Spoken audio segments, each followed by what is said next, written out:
Hello viewers, আসসালামু আলাইকুম। আশা করছি সবাই ভালো আছেন। টেক ফরওয়ার্ডের পক্ষ থেকে সবাইকে স্বাগতম জানাচ্ছি আজকের ভিডিওতে। আজকে আমরা দেখাবো কিভাবে আপনি সঠিকভাবে সঠিক গাইডলাইন মেনে রাইটস ম্যানেজারের জন্য রিকোয়েস্ট করবেন ফেসবুকে। রাইটস ম্যানেজারটি কিভাবে অ্যাপ্লাই করবেন ফেসবুকে তা একটু দেখে আসি। ফেসবুকে রাইটস ম্যানেজার অ্যাপ্লাই করার জন্য প্রথমে আপনাকে একটা লিঙ্কে প্রবেশ করতে হবে, আর এই লিঙ্কটা আমি অবশ্যই ডেসক্রিপশনে দিয়ে দিব। আপনারা চাইলেই সেখান থেকে এই লিঙ্কটা কপি করে রাইটস ম্যানেজারের জন্য অ্যাপ্লাই করতে পারবেন। এবং বলে দিচ্ছি facebook.com/rights_manager/verify এই লিঙ্কে ঢুকলেও আপনারা রাইটস ম্যানেজার অ্যাক্সেস এই অপশনটা পেয়ে যাবেন।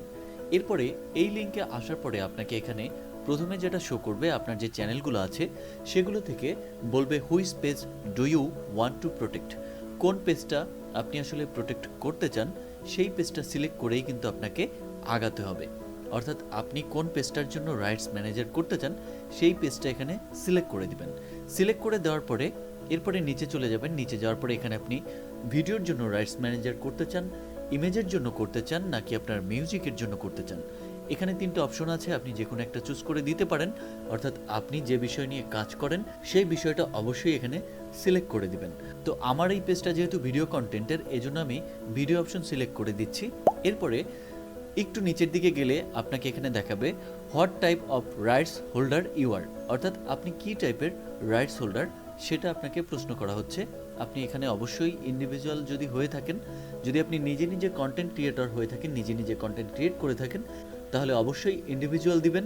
আর যদি আপনার কোনো নিউজ মিডিয়া কোম্পানির চ্যানেল হয়ে থাকে তাহলে মিডিয়া দিবেন। আর যদি অন্যান্য হয়ে থাকে আদার্স দিতে পারেন। এখানে লিগাল রিপ্রেজেন্টেটিভ অফ কন্টেন্ট ওনার বিভিন্ন কিছু এখানে রয়েছে, আপনি চাইলে এখানে দিতে পারেন। এর পরের অপশনে রয়েছে প্রাইমারি রাইটস হোল্ডার, অর্থাৎ প্রাথমিকভাবে আপনার যে রাইটস হোল্ডার রয়েছে সে কে। এখানে অবশ্যই আপনার পেজের নাম, আপনার যে প্রোফাইলটা রয়েছে সেই প্রোফাইলের নামটা অবশ্যই দিয়ে দিবেন। আপনার প্রোফাইলের নাম কিন্তু দিবেন, পেজের নাম না। প্রোফাইলের নাম দেওয়ার পরে নিচে একটা অপশন রয়েছে how often do you publish content. আপনি কখন কখন কন্টেন্ট পাবলিশ করেন আপনার এই পেজে সেটা তাদেরকে বুঝিয়ে দিতে হবে। অর্থাৎ এখানে যদি আপনি ডেইলি পাবলিশ করে থাকেন তাহলে ডেইলি সিলেক্ট করে দিবেন। A few times a week, আপনি যদি সপ্তাহে মাঝে মাঝে পোস্ট করে থাকেন বা সাপ্তাহিকভাবে পোস্ট করে থাকেন বা মাসিকভাবে পোস্ট করে থাকেন, এখানে কিন্তু প্রত্যেকটা অপশন রয়েছে, আপনি চাইলে যে কোনো অপশন দিতে পারেন আপনি যেভাবে কন্টেন্ট পাবলিশ করে থাকেন। তো আমি ডেইলি দিয়ে দিচ্ছি, যেহেতু আমি প্রতিদিনই আমার পেজে কন্টেন্ট পাবলিশ করে থাকি সেজন্য আমি ডেইলি অপশন সিলেক্ট করে দিলাম। এর পরের যে অপশনটি রয়েছে দেখেন, have you issued a copyright report on Facebook before. আপনি কি কপিরাইট ইস্যু নিয়ে পিছনে অর্থাৎ আগে কখনো রিপোর্ট করেছিলেন কিনা। ব্যাপারটা এরকম, দেখা যাচ্ছে আপনি আপনার কোনো কন্টেন্ট কেউ চুরি করেছে, আপনি সেটার জন্য রিপোর্ট করেছেন, কপিরাইট রিপোর্ট। তো এই ধরনের রিপোর্ট যদি আপনি করে থাকেন তো অবশ্যই এখানে এস দিয়ে দিবেন, আর যদি না করে থাকেন তাহলে নো দিবেন। অর্থাৎ আপনার কন্টেন্ট যদি কেউ চুরি করে থাকে, আপনি যদি সেটা কপিরাইট রিপোর্ট দিয়ে থাকেন তাহলেই ইয়েস দিবেন, অযথা ইয়েস দিবেন না। এরপরের যে অপশনটি রয়েছে email used for previous report, আপনি রিপোর্ট যে দিয়েছিলেন সেখানে কোন ইমেলটা ইউজ করেছিলেন। অর্থাৎ ফেসবুকে যে রিপোর্ট করেছিলেন কপিরাইট রিপোর্ট, সেখানে আপনি কোন মেইলটা ইউজ করেছিলেন সেই মেইলটা কিন্তু এখানে দিয়ে দিবেন। তো এখানে যদি আপনি নো দিয়ে থাকেন তাহলে এটা ফাঁকা রাখবেন, মেইল অপশনটা তাহলে দেওয়ার দরকার নেই, এখানে ফাঁকাই রেখে দিবেন। এর পরের অপশনটি একটু লক্ষ্য করুন, what are examples of videos you would like to protect, অর্থাৎ আপনি কোন ধরনের ভিডিওগুলো প্রোটেক্ট করতে চান। এখানে আপনি 5 থেকে 7টা লিঙ্ক দিয়ে দিতে পারেন। আপনার যে ভিডিওগুলো খুব বেশি ভিউ হয়েছে অর্থাৎ মিলিয়ন ছাড়িয়েছে, আপনি এমন কিছু ভিডিও খুঁজে খুঁজে এখানে সুন্দরভাবে লিঙ্কগুলো দিয়ে দিবেন। এর পরের যে অপশনটি রয়েছে দেখেন, আপনার যদি ইউটিউব চ্যানেল থেকে থাকে আপনার এই পেজের নামে বা অন্য কোনো ধরনের যেটাতে আপনি সেম কন্টেন্ট আপলোড করেন তাহলে সেই লিঙ্কটাও দিয়ে দিবেন অবশ্যই। এরপরে যদি আপনার কোনো ওয়েবসাইট থেকে থাকে বা ব্লগ সাইট থেকে থাকে সেটা এখানে দিয়ে দিতে হবে। এর পরের অপশনটি রয়েছে আদার্স। আদার্স যদি আপনার কোনো পেজ থেকে থাকে তাহলে সেই পেজের লিঙ্কটাও এখানে আপনি দিয়ে দিবেন, তাহলে খুবই ভালো হয়। এর পরের অপশনে বলছে দেখুন, what else should we know. আপনি এখানে সুন্দরভাবে তাদেরকে বুঝিয়ে বলবেন যে আসলে আপনার কেন রাইটস ম্যানেজার দরকার।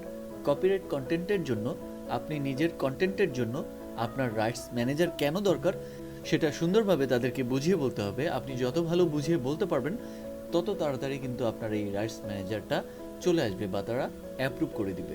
তো বুঝতেই পারছেন এর পরের অপশনে দেখেন কন্ট্যাক্ট ইমেল, অর্থাৎ আপনার সাথে কন্ট্যাক্ট করবে এরকম একটা ইমেল তারা এখানে দিতে বলছে। সেখানে সেন্ড ভেরিফিকেশন কোড, একটা কোড সেন্ড করতে বলবে, সেই কোডটা আপনার মেইলে খুঁজে পাবেন।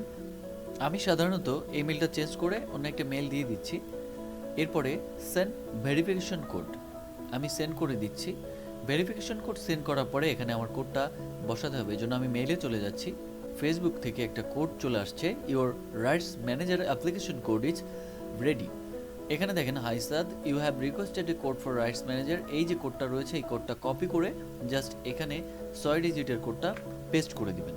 6 ডিজিটের এই কোডটা পেস্ট করে দেওয়ার পরে এখানে ভেরিফাই একটা অপশন রয়েছে, ভেরিফাই ক্লিক করে দিন। এরপরে দেখুন এখানে গ্রিন একটা টিক চিহ্ন চলে আসবে। চলে আসার পরপরই এখানে রিকোয়েস্ট অ্যাক্সেস যে অপশনটা এতক্ষণ ছিল না সেই অপশনটা কিন্তু এখন চলে আসছে। জাস্ট এখানে রিকোয়েস্ট অ্যাক্সেসে প্রেস করে দিন। প্রেস করে দেওয়ার পরে দেখেন এখানে বলছে, thank you for requesting access to rights manager, we received your request and will email you shortly with a response. অর্থাৎ তারা আপনাকে রাইটস ম্যানেজার যে দিবে বা কিনা সেটা বিবেচনা করে খুব শীঘ্রই আপনার সাথে এই যে মেইলটা দিয়েছেন এই মেইলের মাধ্যমে যোগাযোগ করবে এবং সেখানে বিস্তারিত লিঙ্ক দিবে। আপনি রাইটস ম্যানেজার পেয়ে গেলে কিভাবে সেট আপ করবেন সব কিছু বিস্তারিত নেক্সট ভিডিওতে দেখাবো ইনশাল্লাহ। সে পর্যন্তই টেক ফরএভারের সাথেই থাকবেন। আজকের ভিডিও পর্যন্তই। আল্লাহ হাফেজ।